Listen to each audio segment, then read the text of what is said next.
In this episode of McCards on the Move, we drive down the historic $1 million highway. You're not going to want to miss these views. Rolling down the highway, sun setting low.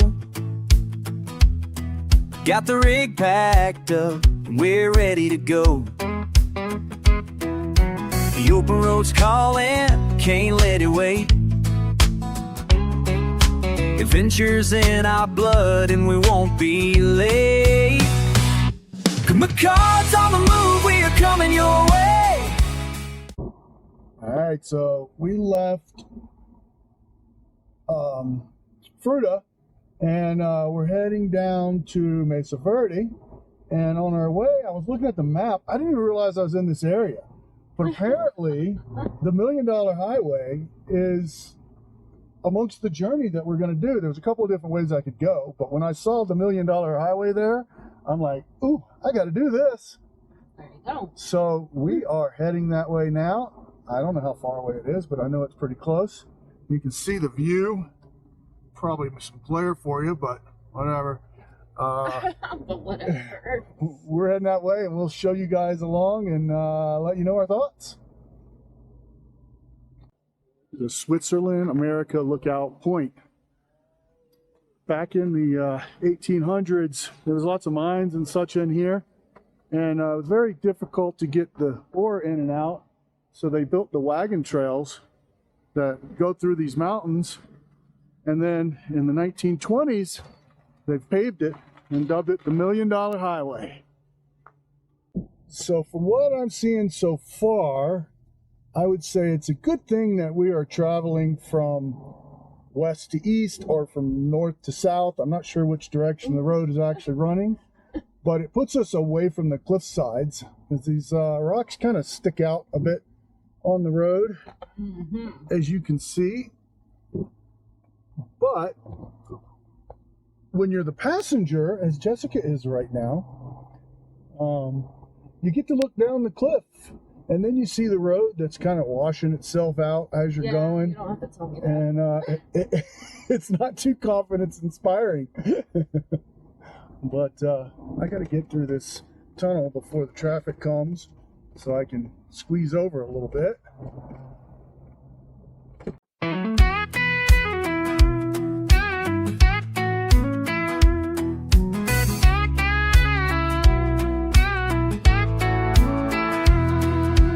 Rolling down the highway, sun setting low.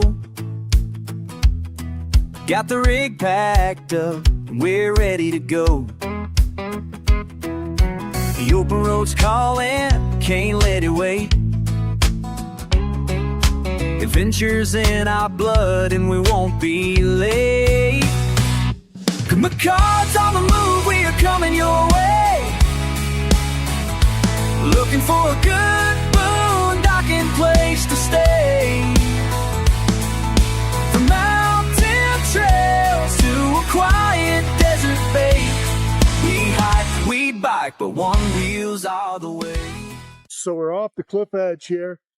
We're at 9,954 feet, so almost 10,000 feet. We're still climbing a bit, but I just want to stop and show you all the view. Look at this.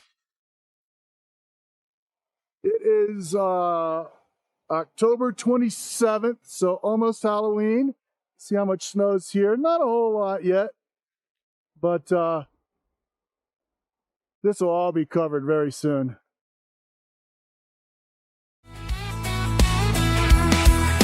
Campfires glowing under starlit skies. Kids chasing fireflies. Laughter never lies. Coffee in the morning, nature on. Up to the summit, 11,018 feet. Red Mountain Pass. It's about 54 degrees up here. Gold ore wagons first crossed here in 1878. You can see all the snow from up here. These peaks here have a lot. And we do have some snow right where we're at, just a little bit. It all depends. If it's a north-facing cliff or side of the mountain, you tend to get a lot more snow. than the south-facing stuff because it's directly into the sun the whole time. So here's the original marker they got here. Red Mountain Pass, 11,018 feet. It was originally a toll road built by Otto Mears in 1882, and it was improved and added the pavement in 1924. And then designated by the State Highway Department, 1929. Wow. Very cool. We made it past the $1 Million Highway, and now we're on the other section that continues on over to Durango. And man, the views up here, 10,500 feet elevation right now. It's just unbelievable. It's so beautiful.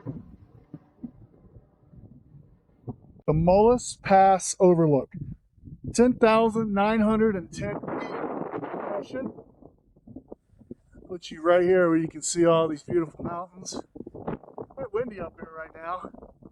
A little pond right down there, the lake. There's actually a campground down there.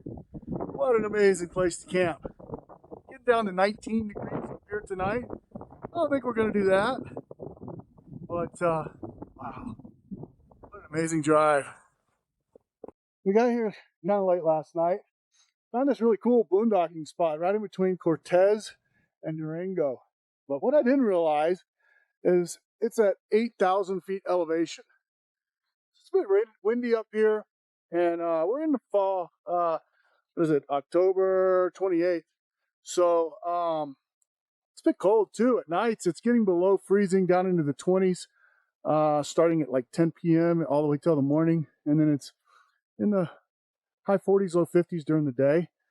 What I didn't realize is my battery, my 280 amp hour battery that I have on here that controls everything is a lithium, and it's not got a heater on it.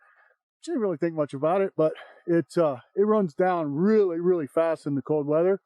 And then once it gets too cold below zero, it shuts off, which stops us from being able to use our heater and such. So we're packing it up. As you can see the slide going in there, Jessica's packing it up. And we're moving to a campground at a little bit lower elevation. But this site here, check it out. It's big enough to hold several rigs. Probably gonna get some glare there. And would be a really good spot in the summer because you're at such a high elevation. It'll be much cooler. Definitely have to come back here and check it out. Come back next week as we head over to Mesa Verde National Park.